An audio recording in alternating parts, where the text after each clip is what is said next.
창세기 40장. 이 일이 있은 뒤에 이집트 왕의 신하 가운데 두 사람이 이집트 왕에게 미움을 샀습니다. 그들은 왕에게 포도주를 바치던 신하와 빵을 바치던 신하였습니다. 파라오는 포도주를 바치던 신하와 빵을 바치던 신하에게 화를 냈습니다. 그래서 파라오는 그들을 경호대 대장의 집 안에 있는 감옥에 집어넣었습니다. 그곳은 바로 요셉이 갇혀있던 감옥이었습니다. 경호대 대장은 요셉에게 두 죄수의 시종을 들게 했습니다. 그들은 얼마 동안 감옥에 갇혀 있었습니다. 어느 날 밤에 이집트 왕에게 포도주를 바치던 신하와 빵을 바치던 신하가 모두 꿈을 꾸었습니다. 그런데 꿈의 내용이 저마다 달랐습니다. 이튿날 아침에 요셉이 그들에게 가보니 그들이 걱정을 하고 있었습니다. 요셉이 파라오의 신하들에게 물었습니다. 오늘따라 왜 이렇게 슬퍼 보입니까? 두 사람이 대답했습니다. 우리 두 사람은 지난밤에 꿈을 꾸었는데 그 꿈이 무슨 꿈인지 풀어줄 사람이 아무도 없다네. 요셉이 그들에게 말했습니다. 꿈의 뜻을 풀어줄 분은 하나님 외에는 없습니다. 저에게 그 꿈 이야기를 해주십시오. 그러자 왕에게 포도주를 바치던 사람이 요셉에게 꿈 이야기를 해주었습니다. 꿈에 어떤 포도나무를 보았다네. 그 나무에는 가지가 셋 있었는데 가지에서 싹이 나고 꽃이 피더니 포도가 열렸다네.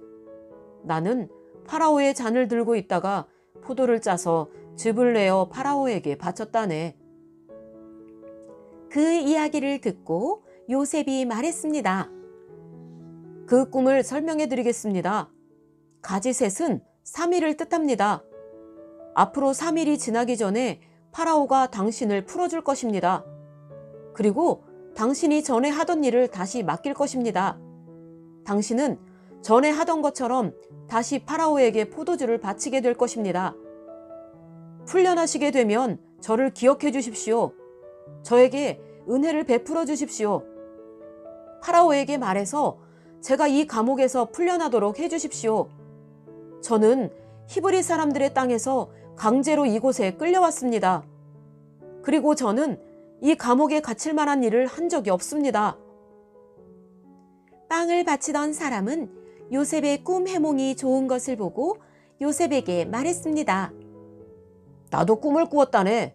내 머리 위에 빵이 담긴 바구니 3개가 있는 꿈을 꾸었다네. 가장 위에 있는 바구니에는 파라오에게 바칠 온갖 빵들이 있었다네. 그런데 새들이 내 머리 위에 있는 바구니 속의 음식을 먹었다네. 요셉이 대답했습니다. 그 꿈을 설명해 드리겠습니다. 새 바구니는 3일을 뜻합니다. 앞으로 3일이 지나기 전에 파라오가 당신의 머리를 베어버릴 것입니다. 파라오는 당신의 시체를 장대 위에 매달 것입니다. 그래서 새들이 당신의 시체를 쪼아먹을 것입니다. 그로부터 3일 뒤는 파라오의 생일이었습니다. 그래서 파라오는 모든 신하들을 위해 잔치를 베풀었습니다. 그는 신하들 앞에서 포도주를 바치던 신하와 빵을 바치던 신하를 감옥에서 불러냈습니다. 파라오는 포도주를 바치던 신하에게 옛날에 하던 일을 다시 맡겼습니다. 그래서 그 신하는 다시 파라오의 손에 포도주 잔을 바칠 수 있게 되었습니다. 하지만 빵을 바치던 신하는 장대에 매달았습니다. 모든 일이 요셉이 말한 대로 이루어졌습니다. 그러나 포도주를 바치던 신하는 요셉을 기억하지 못했습니다. 그는 요셉을 잊고 말았습니다.